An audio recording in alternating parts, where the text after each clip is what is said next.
Hello, YouTube. It is Sunday night, and we're going to play a little bit of Phantasy Star Online.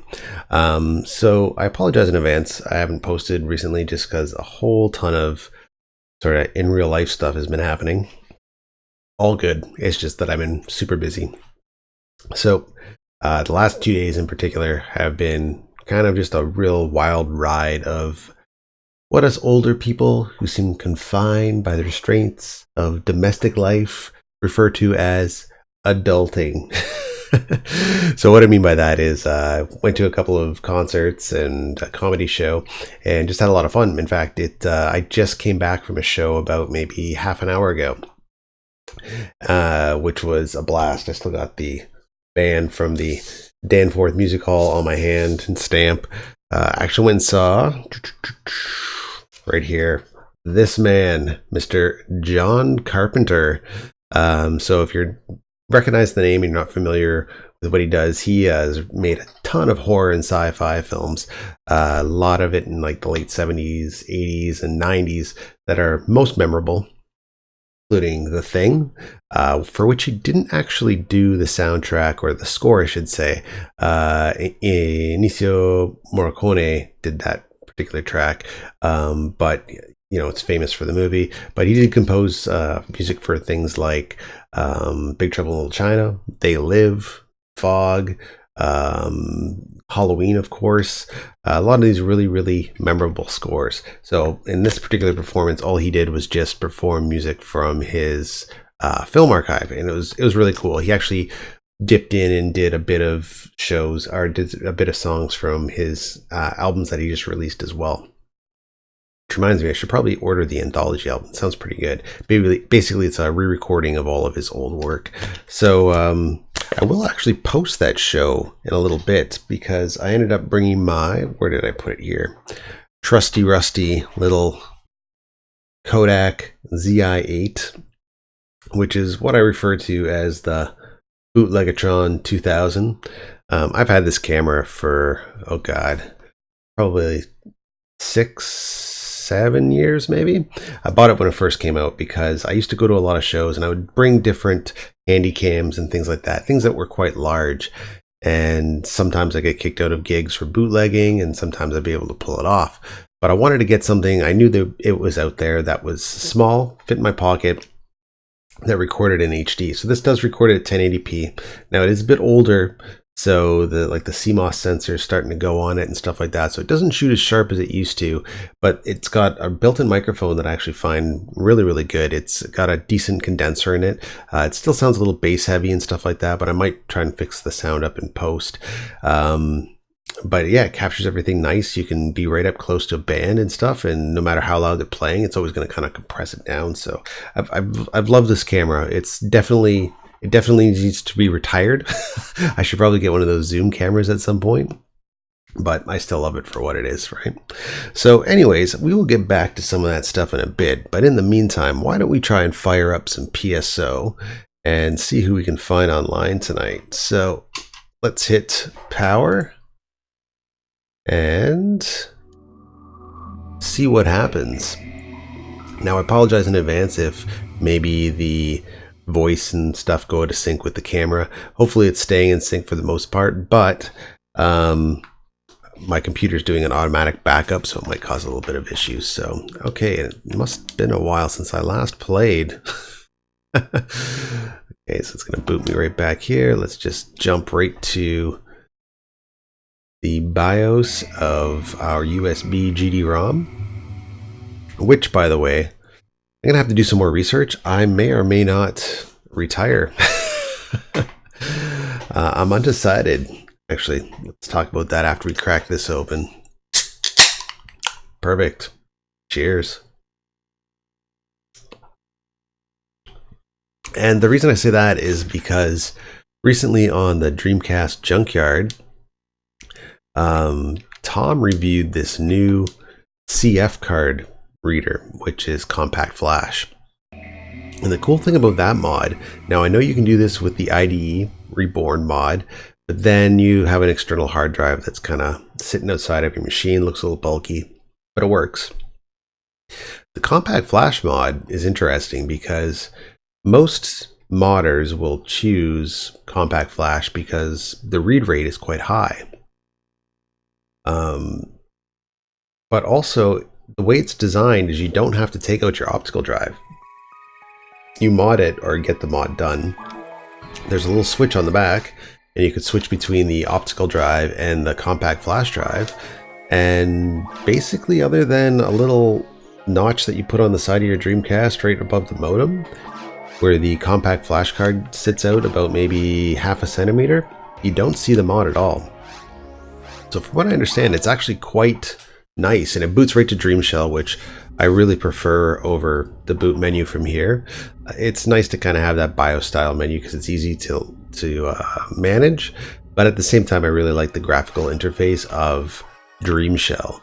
Okay, let's find a ship here. Where is everybody hiding tonight? I know we got a couple players. Oh cool, got some people in Altamira. And let's go to block 1, why not? And it looks like our events are over for the night. And who do we got? Oh cool, we got Sir Tessalot, which is our Sysop. Hey, all. Cool. Alright, so let's see what kind of games we got going on here tonight. Organize team, join team. Oh, right on. Oh, a player is bursting. Cool. Well, we can still jump in then. So yeah, this mod seems really, really interesting. The most interesting part about it is going to be how compatible it is with other games. Now, I know if you do the IDE Reborn mod, it's actually quite compatible with most games. Now, from what I understand with DreamShell, you can only play ISOs. You can't play CDI files, or GDI files, I should say. I think you can play some CDI files, but from what I understand from the review, you can only play ISOs. So,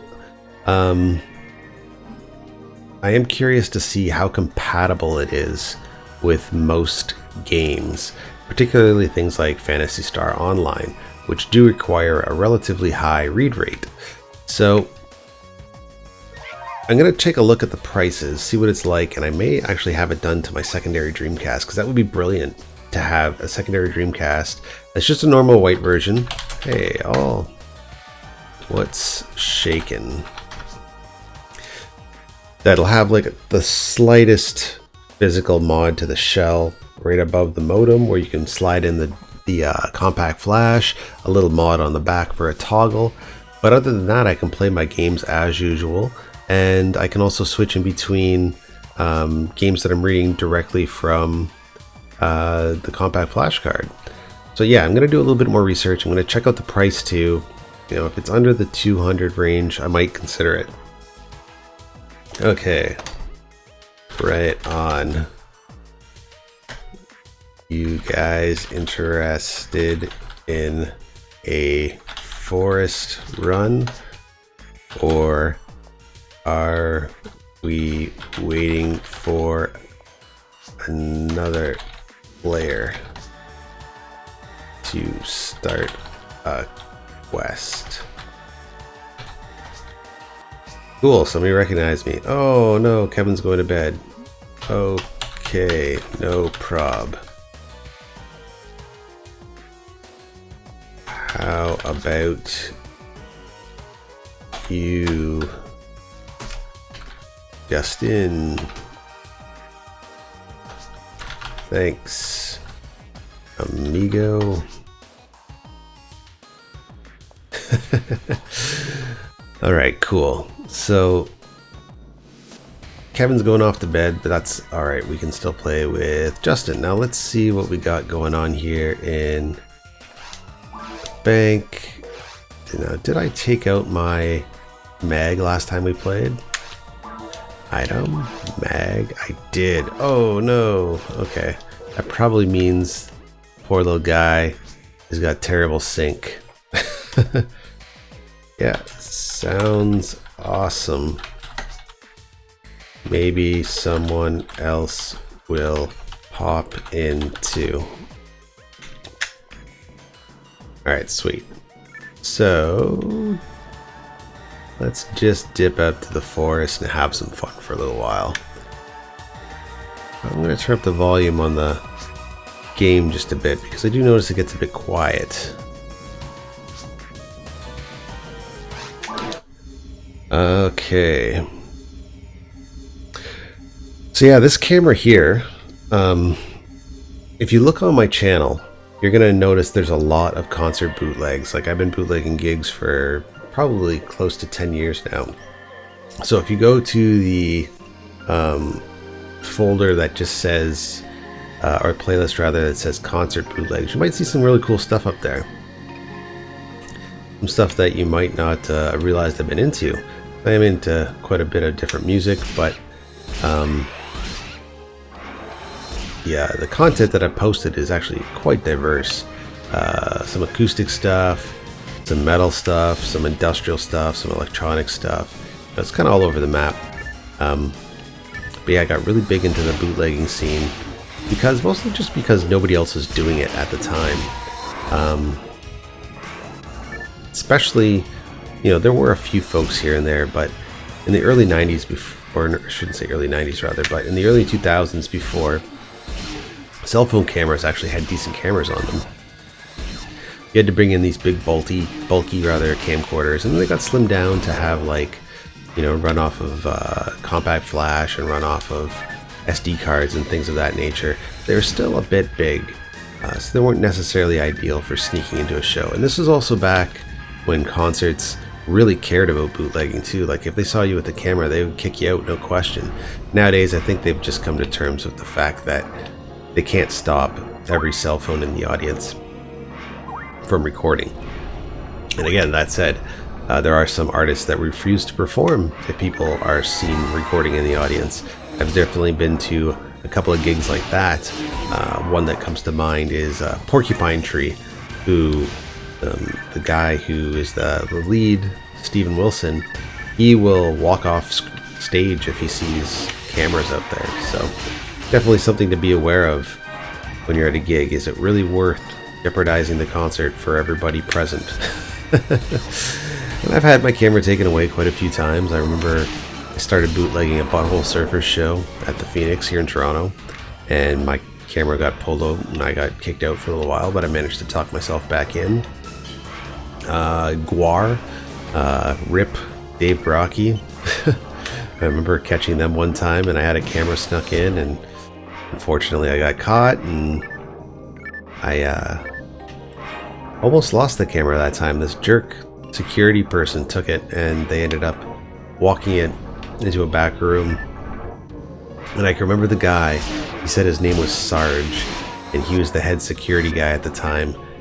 And he gave me just a thrashing. Apparently he's a retired cop or something like that. That's what I heard from the scene afterwards.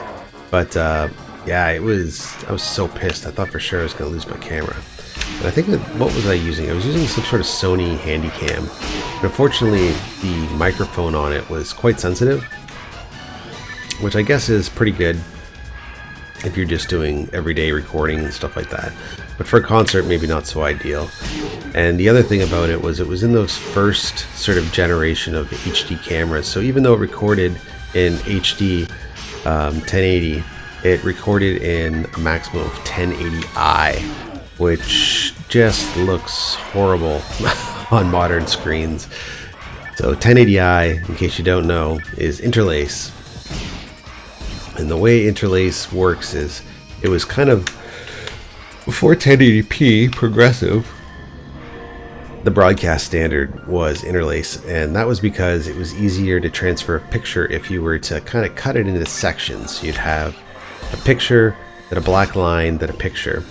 And that just meant that you could send it over big distances easier, and you didn't need to have so much, I guess, so much resources dedicated to transferring the image over, and it wouldn't get lost and stuff like that.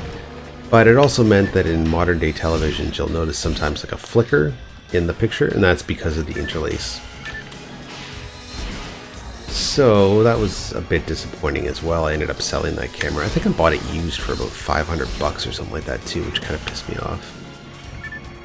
And it was a beast. It was, well, beast by today's standards.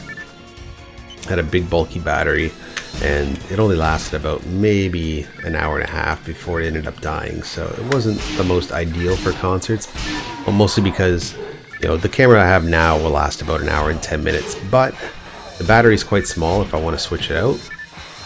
And the battery that I had for that Sony was just terrible. Okay. Here, star atomizer's okay. Alright, let's feed our mag while we're here. That's too bad. I think I was up in the 30s before our last game, so yeah, our mag is definitely hungry tonight.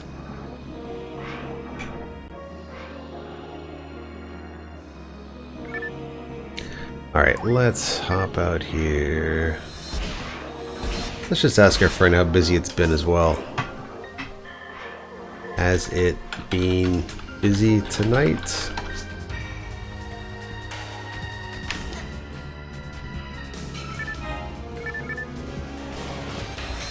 Okay, pop, pop, pop. Yeah, I just came home actually from John Carpenter's show, which is kind of amazing. I never thought I'd be able to see this guy play his music live. You're a person of a certain generation, and you're like me who grew up on like sci-fi and horror. John Carpenter was inescapable, and some of his movies are so iconic. Like, for me anyways, I can remember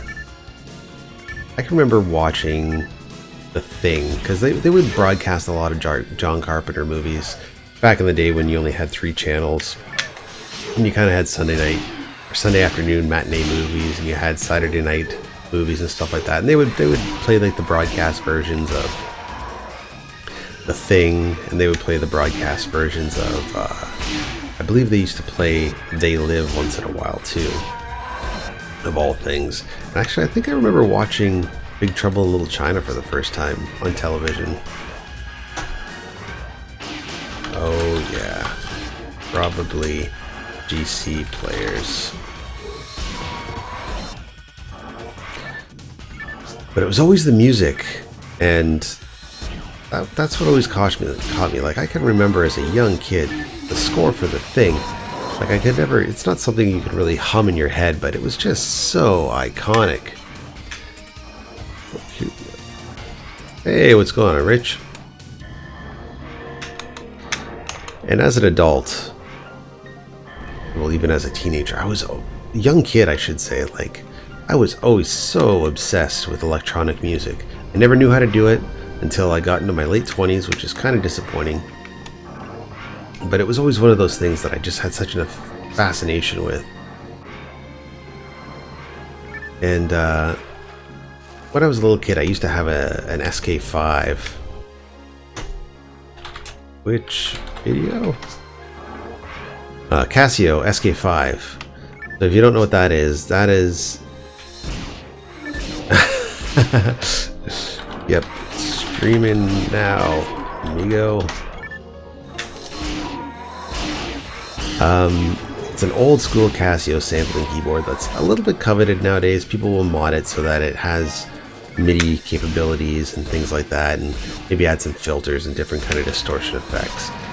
I have an SK5 and an SK1 currently, and I don't have them modded. I just have them as they originally were, and they're still cool little toys. Actually, I'll break out the SK1 every once in a while with my daughter and just play around.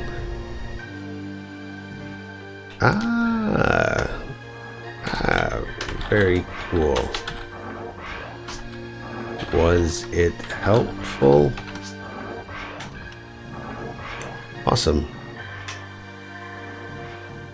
Hey, what's going on, buddy? Yeah, this game definitely eats up your time pretty quick. I can't believe I've spent almost 200 hours in this game. It just blows my mind, actually.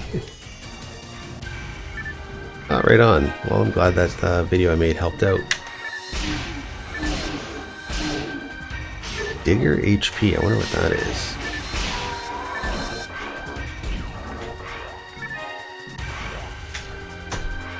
cool. When I made it, it was still the Wild West of getting online. Now PC Wizard 13 has made it so easy. The dude is a stud.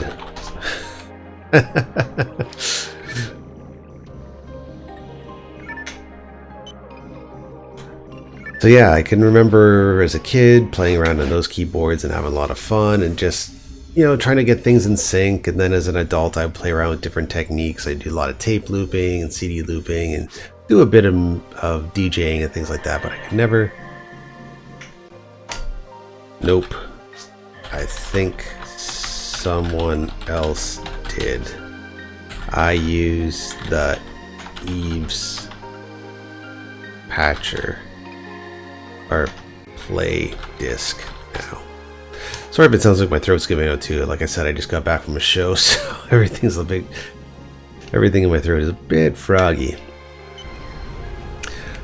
And yeah, I think that when I really started to get into like, I've always made electronic music on the computer, and then when I started to do it a little bit more organically, I first kind of started to figure it out probably when I was about 28 or so, and I became just obsessed with the Roland MC505 Groovebox.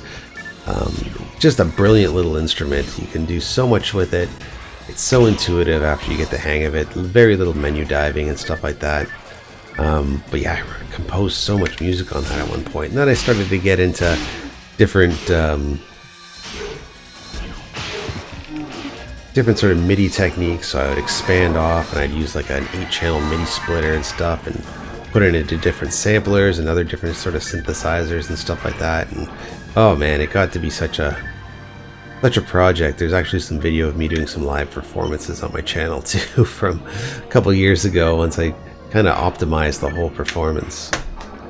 Eves is a stand-alone game file with the patcher built in.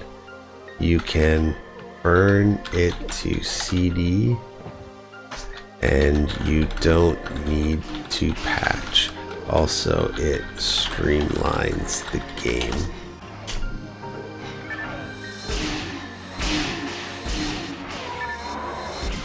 There are quite a few different sort of artists that I would follow as well. Like I can remember way back in the 90s, like the early 90s, I got into Skinny Puppy, and I really have no clue how I got into Skinny Puppy, I'll be honest. Just being a little guy that kind of grew up in the bush in a pre-internet era, it's just like, Jesus, how do you find this stuff? And I think it was just word of mouth, like everything else. I definitely didn't catch any Skinny Puppy performances back in their heyday. I did quite a bit in the last 10 years, but back before Dwayne Gotel passed away, definitely didn't catch any of their gigs. But yeah, getting back to John Carpenter, the guy didn't start really composing albums until he was like, what, 67? And now he's performing all over, I think, pretty much North America. I don't know if he's performing globally or not, but yeah, guy's 69, and you know, his shows aren't very energetic, but it's just really cool to see him performing his own music live. And you know, like, he doesn't really, I guess since a lot of his stuff was done in studio, he doesn't really do a whole ton on stage, but what he does do is I don't know, it's quite fun. Like, he just basically has his band play a lot of the rhythm parts, and he does have a guitarist that plays some of the leads, but he just sits there on his little synthesizer and noodles around on some of his simplistic little melodies and stuff like that. I don't know, it's a lot of fun to watch. 9, I think, right now.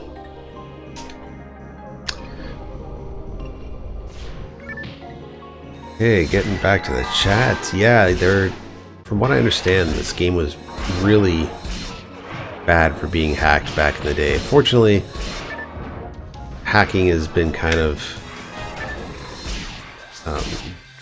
dissuaded, I guess I should say, in this particular PSO environment. I've had a couple of hacked items and hacked weapons.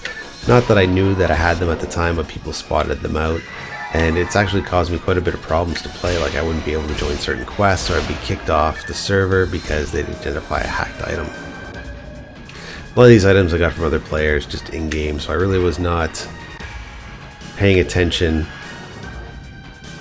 to what I was getting. And to be honest, I still don't even really know how to check for hacked items.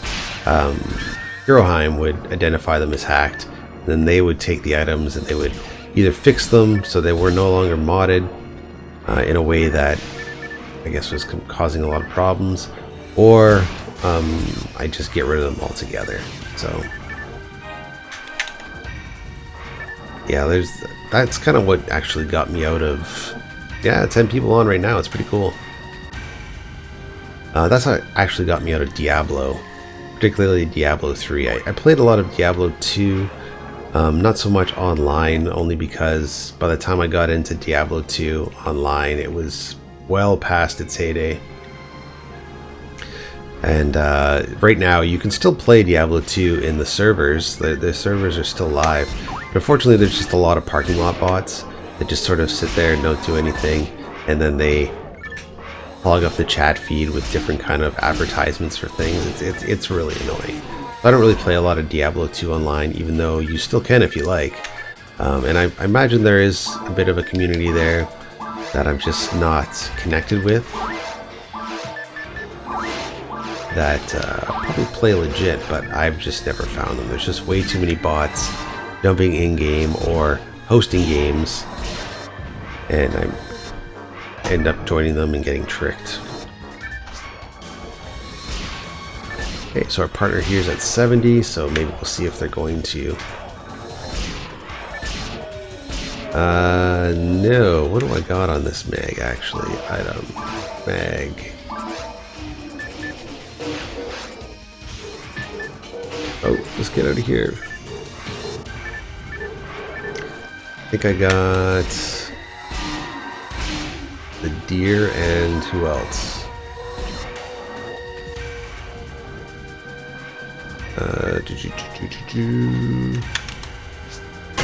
No twins.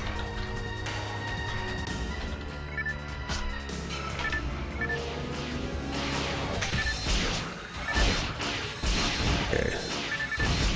Boom, boom, boom. Get out of here.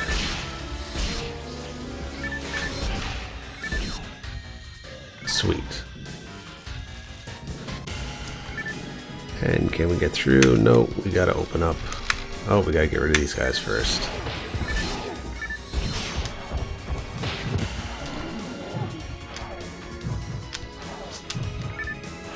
Oh, looks like I gotta use this guy.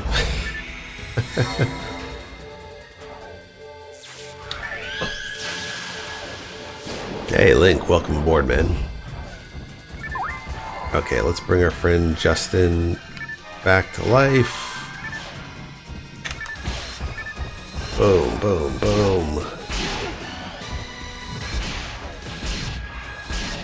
So it was kind of funny watching this gig earlier tonight too, because, you know, the guy's been around the block for ages, but you can definitely tell, like, he's not a stage performer, which is fine. Guy is like 69 years old and he's just starting into the music biz. More or less. I mean, like I said, he's composed his themes for ages, but now he's performing and stuff like that, and trying to make a bit of a living touring, which is kind of cool. And actually, the cool part about it too is that his son Cody plays the synths. Don't know if he ever, like, not really 100% sure on. He had two sons rather that were playing with him in the band. I don't know if he has another son from maybe another marriage or something like that, but the only one I really recognize is Cody Carpenter. And in case you don't know, John Carpenter is also married to Adrienne Barbeau, who was a bit of a scream queen back in the day. You might recognize her from such films as Escape from New York, a John Carpenter film with a then young Kurt Russell, who at the time primarily was known for his work with Disney, and it's just kind of his breakout badass role as Snake Plissken, which of course is just an iconic character.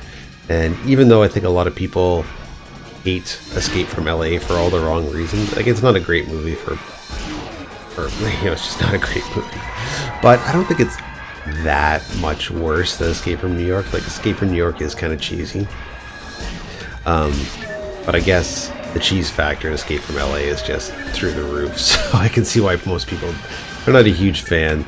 The first movie is rather coveted, but anyways, yeah, so she played, I can't remember the character's name, but she was the main female character in that game, or in that film. And yeah, John Carpenter ended up marrying her. Also, she starred in Swamp Thing. You may or may not have seen that movie. It's a Wes Craven film, actually, not a John Carpenter film. Okay, let's feed our mag while we're here. And maybe we'll dip back to town. Yeah, let's go back to town quickly. Cool.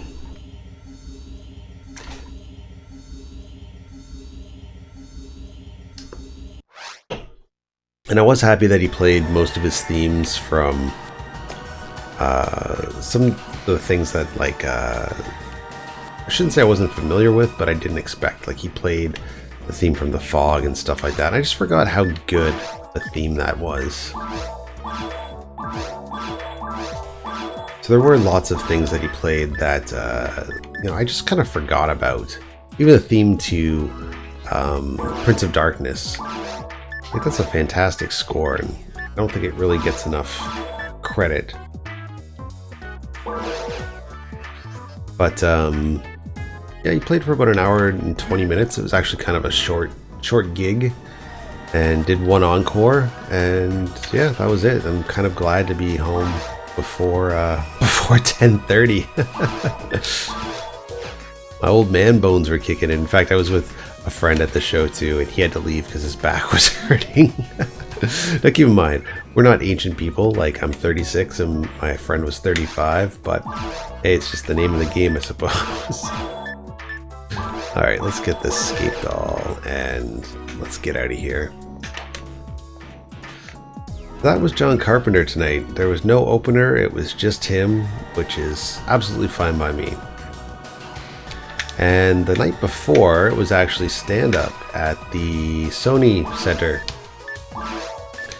So, who did I see? But Jim Jeffries. And if you're not familiar with Jim Jeffries, he's an Australian comic. I really enjoy his stand-up. But the thing with stand-up is it's really hit or miss. If the stand-up is not feeling it, it can kind of be a bit of a drag. And all set. I felt as though last night Jim Jeffries was probably running on about 80%. Wasn't really firing on all cylinders, but it was still a good gig. It just I felt as though it could have been maybe a little bit better. Steve didn't seem to be fully into it, and there was a good 20 minutes there where the show was really dragging, like he was starting to bomb a little bit. He was doing a bit of crowd work and stuff like that, and I just wasn't feeling it. Hey, cool, Crimson. Well, I'm glad you stumbled upon the stream. Yeah, there's actually quite a few folks that play this game still, but tonight is a bit of an off night, so there's not as many folks as I would have liked. Oh shit, we're gonna be in rough shape. Miss. Oh, we might still be able to take him out. And the opener for Jim Jeffries. Now, I'm a huge fan of stand-up comedy. And, oh shit, that is not good. The thing with stand-up comedy is that you got the pros, and Jim Jeffries is definitely a pro, and then you got the road comics too, which can be good. I've definitely seen a lot of good road comics, but where the hell did he go? Well, maybe it was the second. Oh, I don't know what happened. Just kind of dove down for a little bit. The thing with road comics is that they spend a lot of time on the road. So what does that mean exactly? Well, what that means is that their perspective on life is sort of limited. And you can tell a road comic pretty quickly because they'll do a lot of jokes about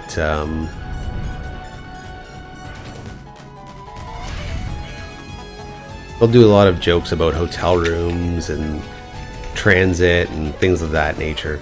And sure enough, this is exactly what this guy did. He had a lot of beats about being in Toronto. This guy was a road comic from, I guess, originally Nova Scotia, and he did a lot of beats about TTC, which is the Toronto Transit Commission, the main Union Station, which is the main lobby, and then about his hotel room, and just kind of did a cheap masturbation joke about it.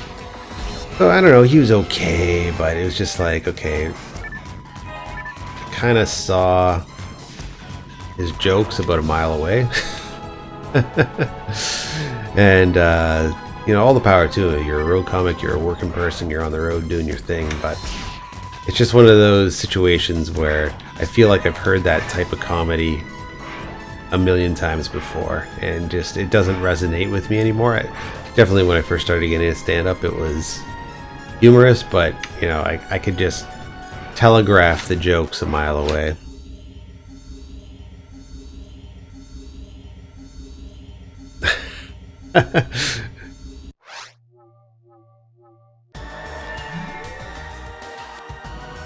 Yeah, I follow pretty much everybody that's mainstream. Looks like Louis C.K.'s in a little bit of hot water now. I didn't actually like his last special, but Joey Diaz cracks me up just because he's Joey Diaz. His podcast is hilarious, where he just gets guys so fucking high. The guys that think they can handle it, and he's so convincing about, you know, oh, just take this dog, and you know, he'll convince them to take a little. He'll make them believe that it's a little bit, but it's actually quite a bit of whatever it is. Generally, he uses these things called stars, which are just edible cannabis. I'm not going to say marijuana because cannabis is not necessarily marijuana. You can watch a couple of documentaries on that. It was mislabeled in the 30s for whatever reason. But anyways, yeah, like I love Joey Diaz's podcast. I first I wasn't really a huge fan, but I kind of grew into it. Doug Stanhope, he's got his moments as well. I kind of like him doing his. I kind of like it when he's reflecting off somebody rather than just doing his own work. So yeah, if he's got a partner and stuff like that he's conversing with, I generally find that stuff a little bit more humorous. But again, that's just my take. He's still a funny guy for sure. Closet, Seta, get out of here. And you know what? For all his faults, if you watch Bill Cosby himself, that old special, it's not that bad. Now, that being said, the guy ended up being kind of a monster, but the stand-up special is actually half decent. Use melee? Nope, sorry. Nope. Mostly shot weapons. There's a lot of guys that I don't really see around the scene too much anymore. Like, I really liked Pablo Francisco back in the day. I thought he was pretty funny. And the new Dave Chappelle specials on Netflix are just amazing. Never really a big fan of like Kevin Hart or Chris Rock. Chris Rock had some funny stuff, but that kind of stuff I found just a little bit, I don't know, just didn't resonate with me for whatever reason. Do I have a P.O. box? I don't, but if you PM me, we can work something out. So let me know what you're thinking in a private message and we can talk for sure.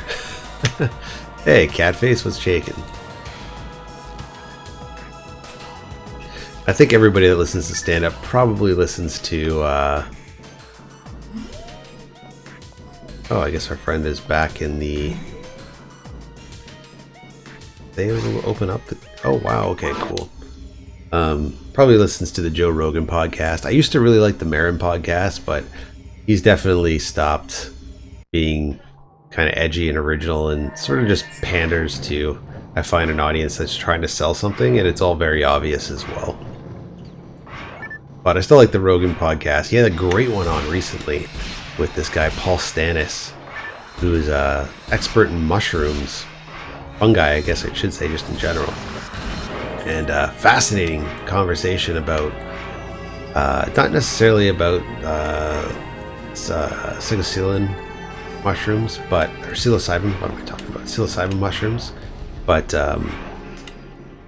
just about fungus in general and its sort of role in the world and all that kind of fun stuff. It was fascinating. I loved it.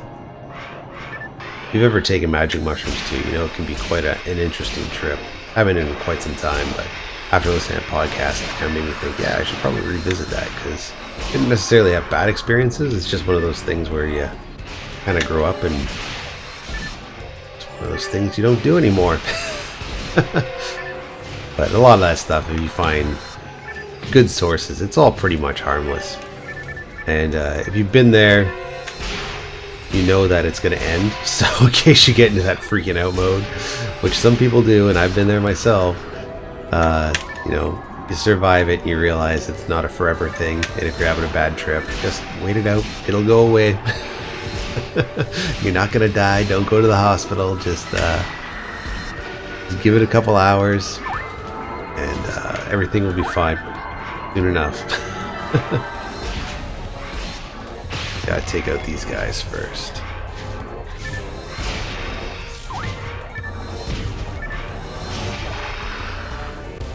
Oh no. Okay, good thing for scape dolls. Okay, let's... Oh shit. Okay. Gotta heal ourselves up. Perfect. And... bang, there we go. I believe you can PM if you just click on my profile, and it should give you a couple of different message options.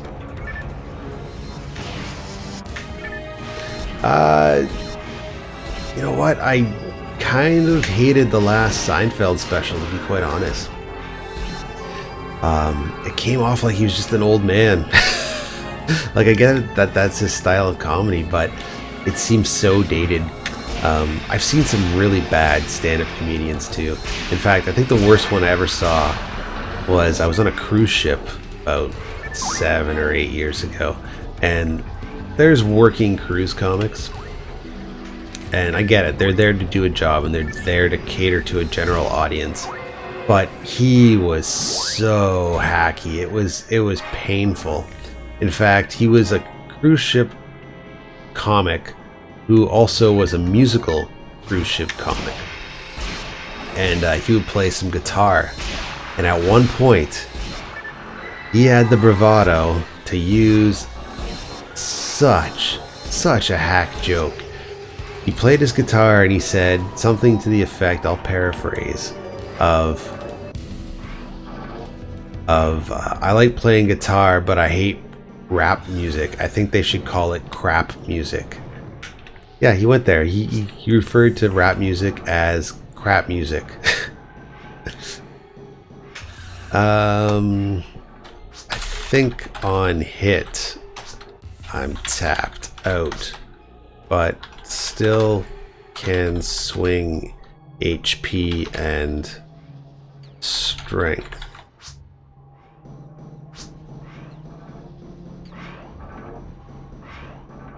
Okay, sweet. Here's the door we're going to.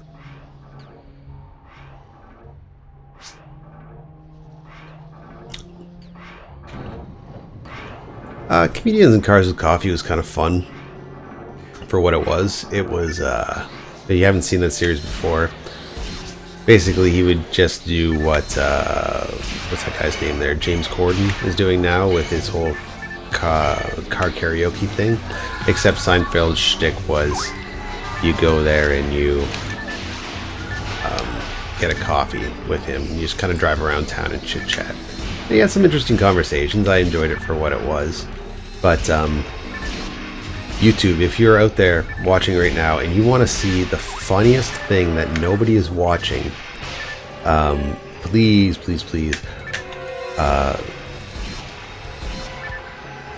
there is a talk show that I've been watching for years, and I've always been a huge fan of this guy. Sorry, I'm just trying to get this. And he interviews such amazing people, and you just wonder how he gets, and you realize it's like, oh yeah, because this guy's like a real comic, and real comics, they actually respect each other. So he's getting on people like, what's a good example? Like David Letterman, and who else? Just like real people that you actually don't hear. Like they feel like they're so high above the interview process, you never hear them in interviews. And that's Norm Macdonald. His show is hilarious. If you haven't seen his stand-up before, I've seen him perform live as well. He's fantastic. It is great. He's got the best timing. Oh, sweet. So our friend got a level up. He's got the best timing out of any comic I've ever heard. And his material is so original. He's got such great long-form comedy.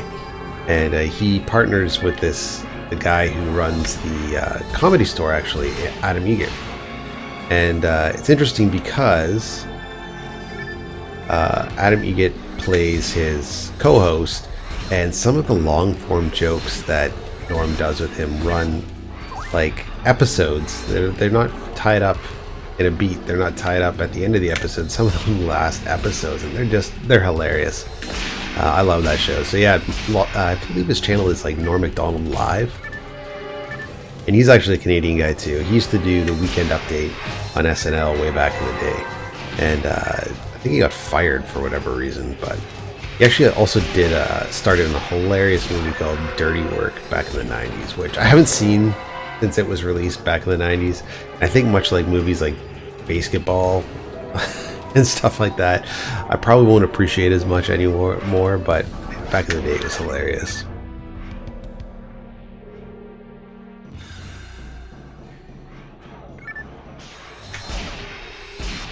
Alright, we'll see how far we make it here in the ruins. I suspect we're not going to last as long as we like. But I am building up quite a bit of photon power. Oh shit. Oh fuck, I didn't really mean to do that. I didn't realize I was maxed out.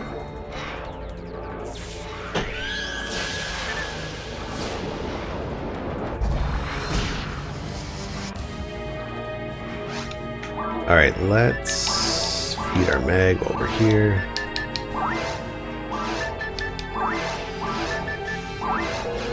Sweet.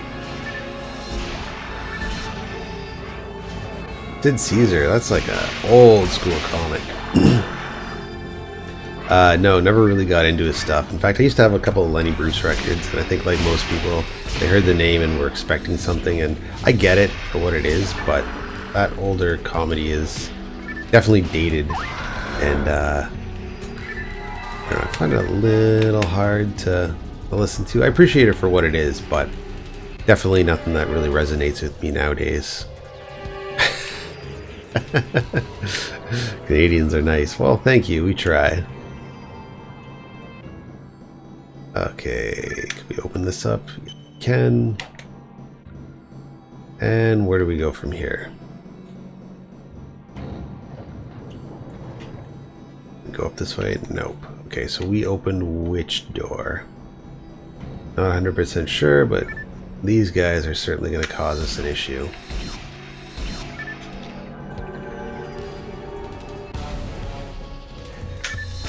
Boom, boom, boom. Actually, it's funny. I saw Bob Saget one time, like back in 2002, I think. I think it was just before the Aristocrats came out, and he ended up getting a little bit of publicity again as this dirty comic. But I'd always kind of heard that he was a dirty comic, and never really paid much attention. I saw him live. I'm like, oh yeah, I get it. It is a bit, I gotta admit, some of his stuff is a bit forced, I find. Like it's kind of dirty just for dirty's sake. I find that it doesn't really follow a true narrative. Sure, does he have his own quest going?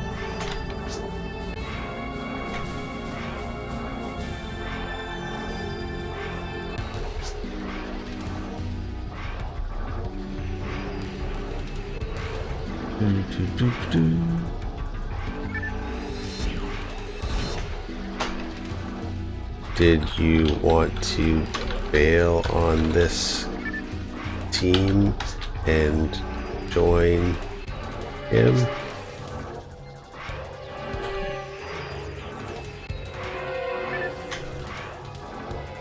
Three people is, of course. Okay, cool. So we're gonna jet from here. We're gonna go and join Silas, who I believe is the person who runs the Dream Shell Facebook group.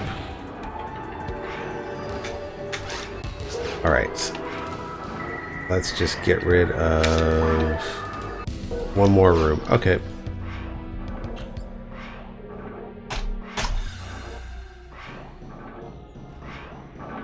Not necessarily black and white stuff, but I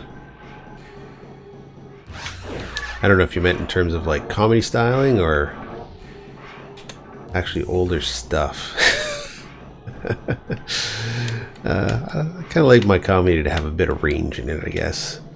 Not necessarily like joke type comedians. Like I was never really a fan of like Stephen Wright, people like that just kind of give jokes. Who was that other guy? That pretty fella. What's his name? He's a young guy, but he just does basically jokes, but they're kind of mean-spirited. I remember watching him. What was he doing? He was doing a roast for somebody. And I wish I could remember the guy's name, but you don't really hear much about him anymore. I think he kind of faded away.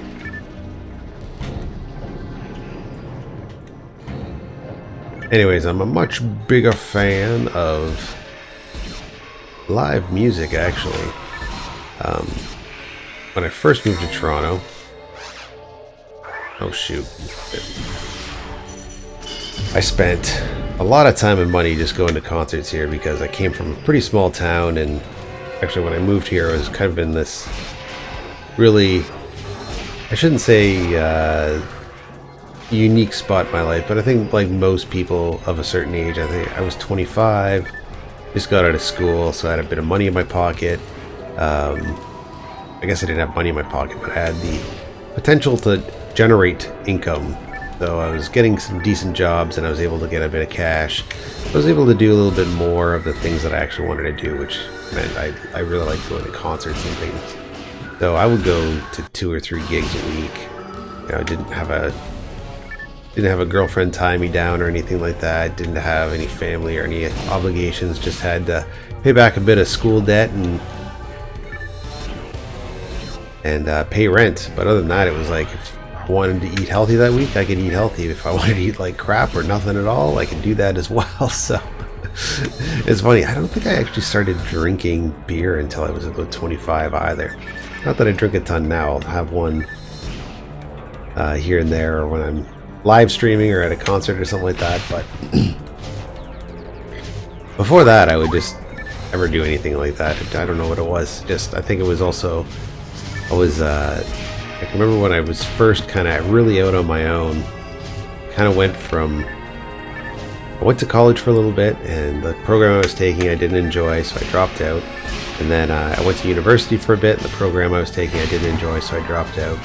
Then I had a girlfriend that I met, and she was going to university in a different city, and the city I was living in was kind of a drag, so I thought, okay, well, I'll just follow her and go to that city instead. So I went there and worked for a little bit, and then decided to go back to school, so I went back to college, and then took a program that I've been taking ever since. And then me and that lady went our separate ways, and I ended up in Toronto, and that was back in 2005, I guess. And I've been here ever since, and now I'm kind of, guess I'm staying here. It's been a while. It's been quite a few years, and got quite a bit invested in this little city now. But yeah, it's an alright place. I don't take full advantage of Toronto like I used to. Like, I don't necessarily go to all the art events and things of that nature, but I try to. I try to get out when I can, but it's like anything else. You get a little bit older and a little bit more responsibilities. You can't have the kind of reckless fun that you used to. I used to go to concerts and I would just...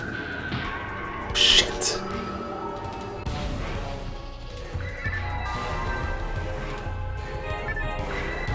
Okay. Unload that damage trap. And there we go. Oh yeah, so... The Assassins of Youth. Yep.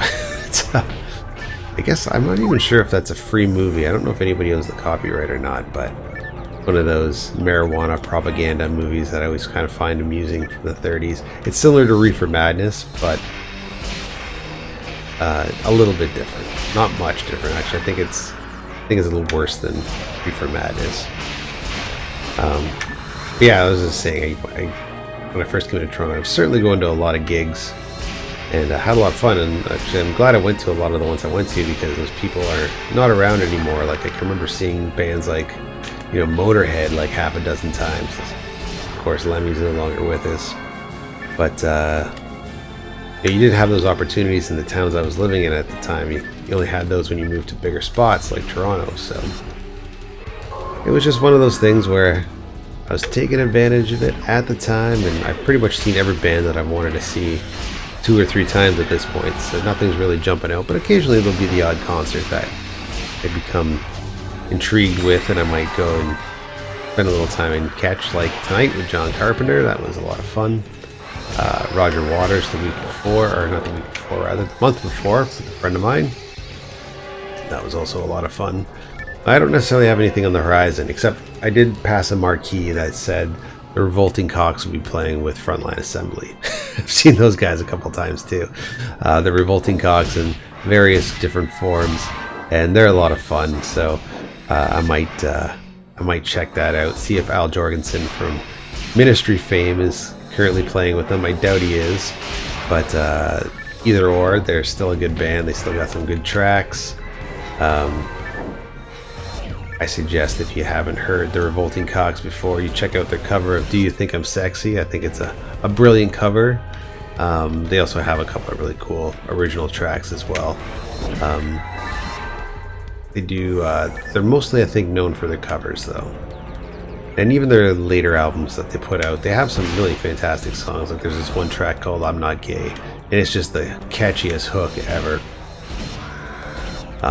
It might start off thinking that it's a little bit homophobic, but near the end you kind of get the joke of the song, where clearly the person singing the song is gay and is in denial.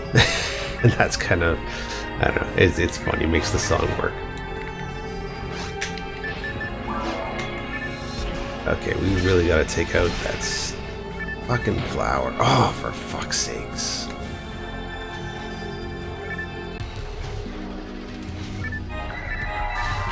Okay, get out of here, get out of here.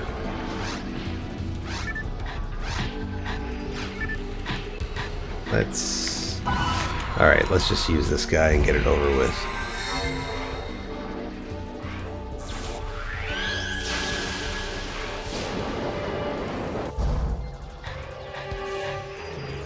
Perfect. Oh shit, not perfect. PSO tattoo. I don't know, that's a lot of dedication. Part of me is like thinking that might actually be a good idea for me. I've actually got, what do I got? 6 tattoos? Nothing that's really visible. A whole bunch on my back and one on my arm. And, you know, I used to like getting tattoos. I haven't had one in about 10 years, but they're a good little pick-me-up. Unfortunately, the tattoos I have, they're not bad. They're kind of boring. They're just random pieces of flash that I picked off the wall. So nothing really that has any significance. Mostly everything I've had done has just been about the experience. So might have been a friend that I was with at the time, or a girlfriend I was with at the time, you know, just saying, hey, let's go get tattooed, and you go out and you just pick something off the wall. There's actually one that I designed a little bit myself. It was some flash art that I modified a bit. I'm okay with that one, and like I said, nothing looks bad, it's just nothing really has a story behind it. Part of me wishes that when I was getting tattooed, I actually took some more time and, you know, got something on it that when people see it, they'd be like, oh, that's cool, what does that mean? I could actually say, well, it means this, instead of, well, it doesn't really mean a whole heck of a lot. It means that I was out with some friends and they all wanted to get ink done, and I just picked this thing. But I do remember the people that I got them with. I remember I got my first tattoo with a guy named Gene, and he was a good buddy of mine back in the day. I haven't talked to him in a number of years, but I'm sure if we were to hook up in passing, he would be more than welcome to go out for a drink and catch up on lost times. But anyways, he was a dude, like, we were, I think, 20 years old or something, and his dad is a biker, and his dad knew this biker tattoo artist and stuff, and we were all like 20. We're like, okay, we should get some tattoos done. So he got the tackiest thing you can think of. He got barbed wire on his arm as a band. You know, that was pretty popular back in the day, back in the late 90s and early 2000s and stuff. And I just picked this random design off the wall. And, you know, I had a lot of questions about it. I was just like, actually, here, I'm going to show you guys right now what I'm talking about, because this one's harmless enough. It is just, it's a nothing tattoo. Let me just take off my sweater here, and let's just see what I'm talking about. So, this silly thing, actually, let's bring our friend back first.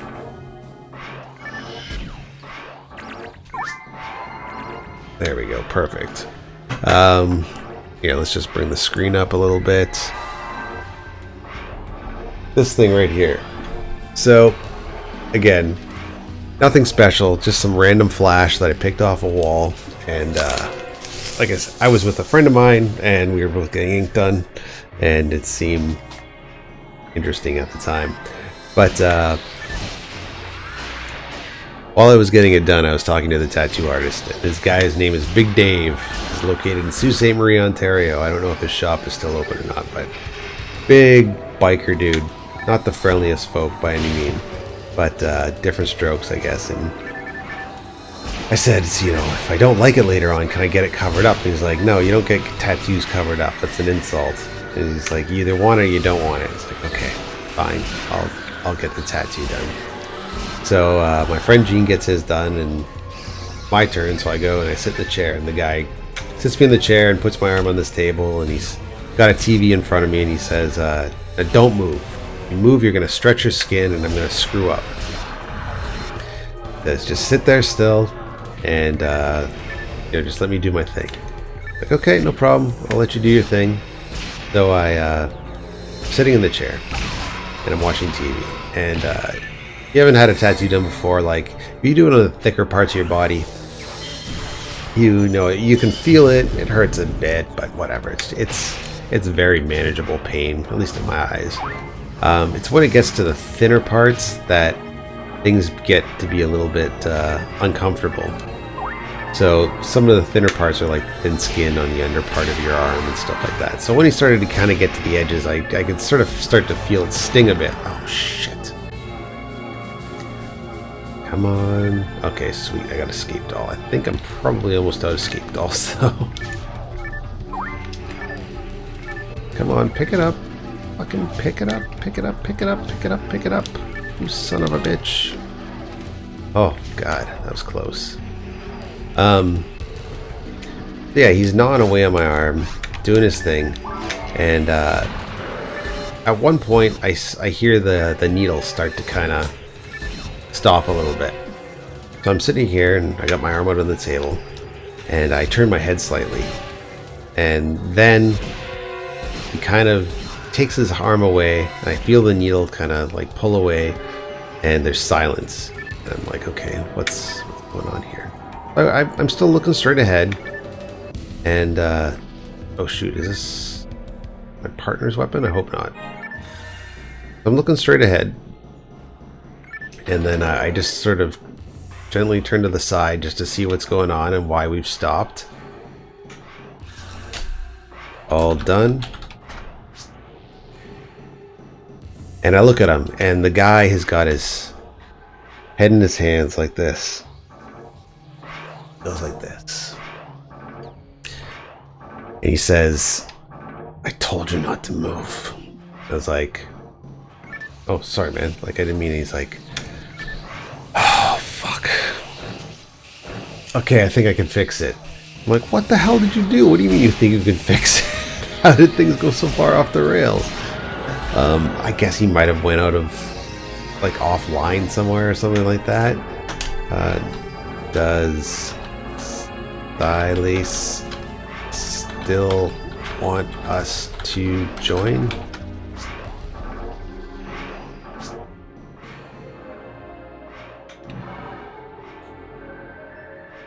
Yeah, we should probably figure out if we're sticking around here or not. Yeah, so then that was like... Okay, no problem.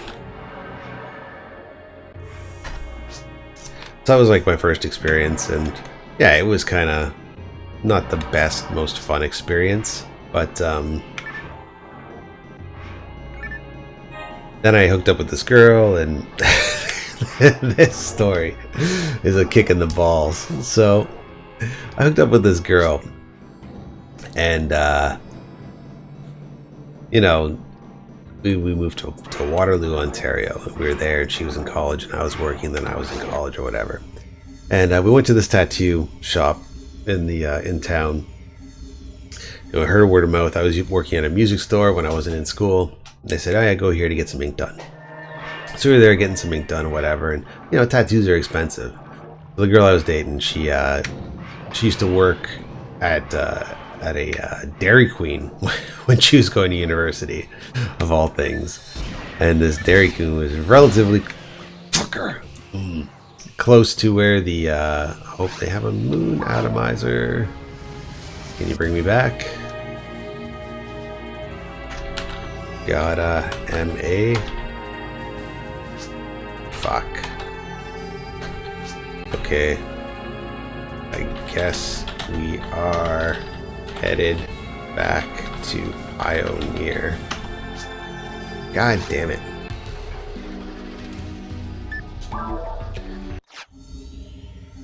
So anyways, when we started to go through a rough patch before things went sour, she was coming back with the odd tattoo, and I'd be like, "Oh, where'd you get that done?" She's like, "Oh, you know, I got it done at the shop. He's a really nice guy. He cut me a deal because I give him some free ice cream." I'm like, "All right, that sounds kind of different, but whatever. I'll buy the Kool-Aid you're selling." And long story short, turns out that the tattoo artist was fucking my girlfriend. and yeah. Oh shit, is this the way we came? Yes, it is. Okay, sweet. And yeah, I just given her some ink because he was in love with her. It was all good. Hey, gotta follow your heart, right? So anyways, we split.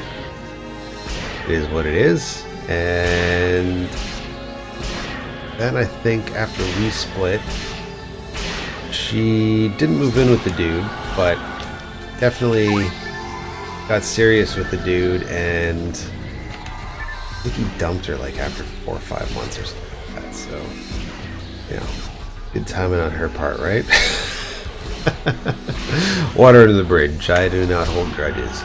So then the last couple of tattoos I had done, again, those were just with friends of mine. I would go back to my hometown and be like, "Hey, what's up?" And they're like, "Yeah, nothing." And we get to chit chat and stuff like that. We're like, "Oh man, wouldn't it be fun to get a tattoo done?" And yeah, we just go get some ink. So good times, had by all.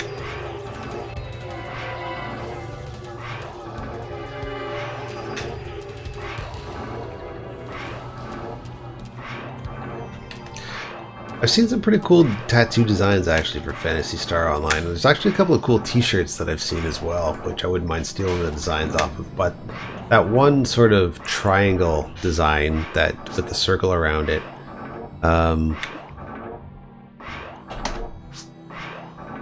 always looked kind of cool. I think I would get that done, if anything. Oh shit, let's get out of here. We don't want those lilies fucking causing us any grief. Okay, let's go back town and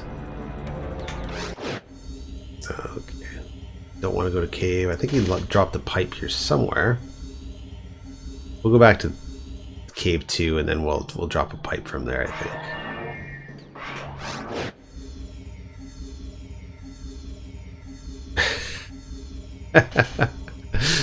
Oh, seriously, that dude, I tell you, I hold nothing against the lady. It was mostly just the guy at the time, because yeah, he's a little bit of a prick. But thanks, I'm fully loaded though. Okay, I'll try it out. Why not? Alright, let's use our mag. Feed our mag, rather.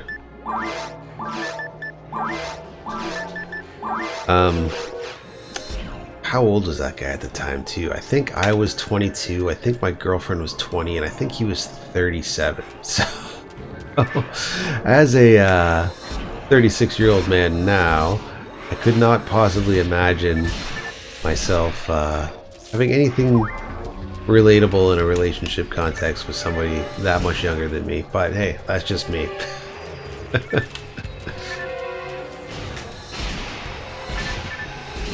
But anyways, again, way water, way under. It's nothing that I really dwell upon. It was just sort of a little putting the story in context with my tattoo experience. Oh, luck material. Oh, I guess I'm fully loaded on luck.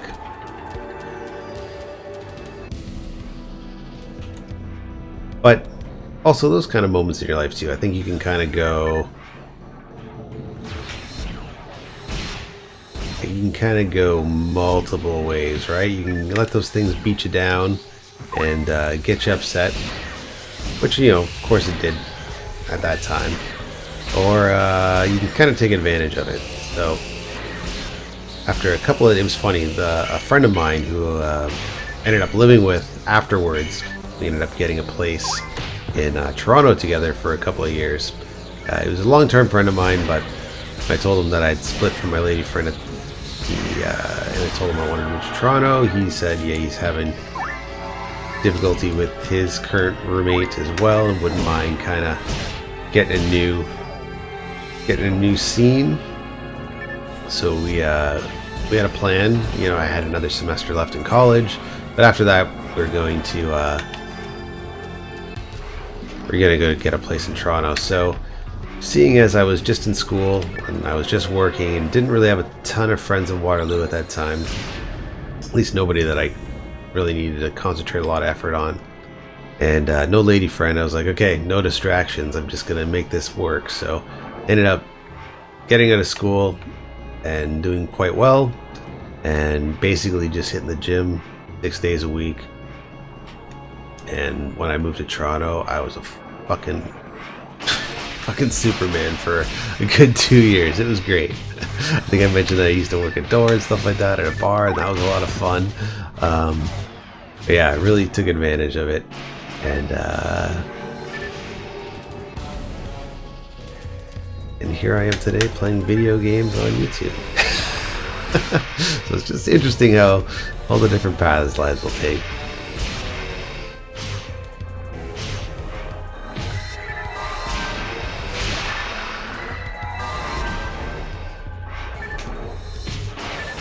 Okay, I think we're gonna need to dip back to Pioneer for a little bit. I need to dip to Pioneer. I'm out of everything.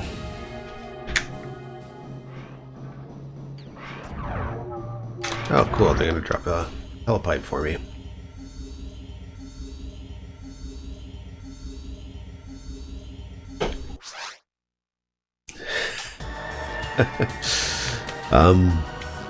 So yeah, like I was saying, when I first moved to Toronto, had some money, went to see a bunch of shows. Didn't always start bootlegging right off the hop. There were quite a few gigs that I saw that I wish I would have recorded, and those were things like what was a good show that I saw? I remember seeing Tricky one time, and the dude was so out of it. He's got a full-fledged band that plays his beats. They played 4 songs where he didn't show up on stage. Then for the 5th song, he finally showed up on stage. And just kind of mouthed the words a little bit into the microphone, and then kind of fell off stage, then threw himself into his drum kit, and then smoked a huge joint, and then said goodnight, and then played an encore of like 20 songs. I don't know if that was part of the performance or not, but it was definitely unique.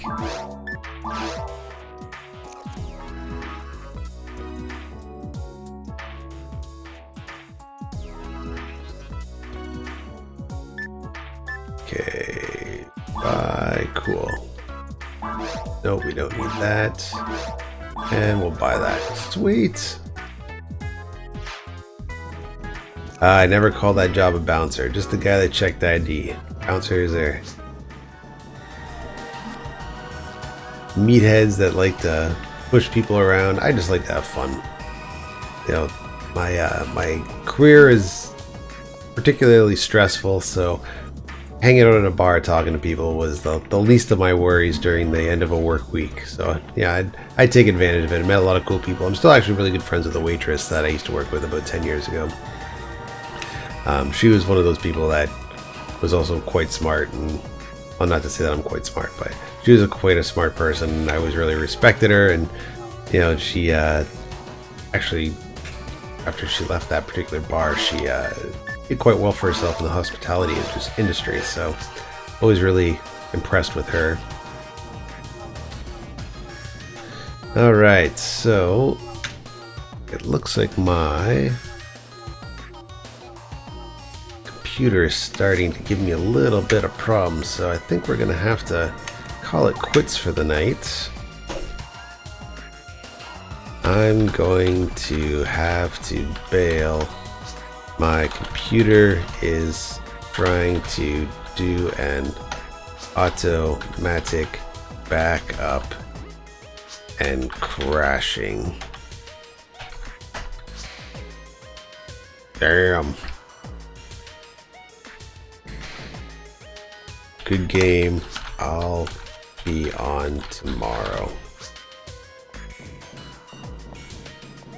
Alright, so let's go back to the lobby and save our game. And I'm going to show you guys a couple of other neat little things before we fully shut down. But yeah, my computer is giving me a little bit of issues right now, so I'm just going to call it quits. And it is 12 o'clock here in Toronto, so I should probably start getting ready for work in the morning. Alright, cool. So let's just go /save1, character data saved, and we will quit the game. Like so. Alright, cool. Well, that was a lot of fun. I really like playing with that guy. Hopefully we can hook up again. But I want to show you this. So I really wanted to show this off in its full capacity, and I was so disappointed because I finally got one. This is the Dreamcast karaoke unit, and your Dreamcast just sits right on it, and on the back you just sort of plug in your various power and your video connector and stuff like that, and yeah, you can use it as a karaoke machine. Comes with the disc and everything like that. Fortunately, this thing does not work, so I ended up having to get refunded through eBay for it. Really disappointed, because these things go for about 200 bucks. I got mine for about 100, but again, it doesn't work, so I ended up getting some cash back for it. So maybe one day I'll see if I can get it fixed. But yeah, just two other little gaming items. Finally got this. Was like one of the few issues I was missing from my Nintendo Power collection, so I got that at a hawk shop for $4, and picked up Spirit Tracks for the DS. So I might pop that in the 3DS XL and play that on the subway on my way to work. But anyways, guys, thanks for watching. It was real fun tonight. I'm glad we got to meet that new person. Hopefully we can play again sometime in the near future. But in the meantime, I hope everybody takes care, and I'll talk to you very soon. So have a good night.